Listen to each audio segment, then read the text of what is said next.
si Nanay, Google namin sa bahay.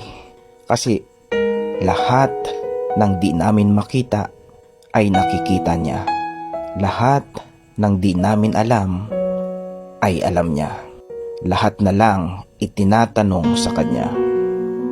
Gaya lamang ng mga ito. Mama, asaan po yung towel? Mama, asaan po yung sabon? Mama, asaan po yung uniforme ko?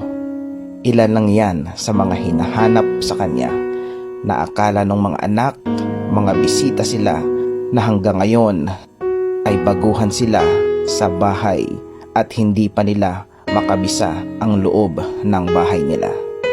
At kahit mga kalat, linisin at hugasin, si Nanay pa rin ang nakapapansin. Kasi paano, halos nakatutok sa cellphone screen. Kaya mga anak, pasalamatan nyo lagi ang mga nanay nyo.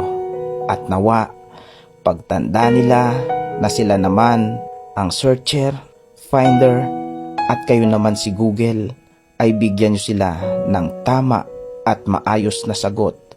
Huwag makakalimot na naging accurate sila noon sa pagbibigay sa inyo ng tugon.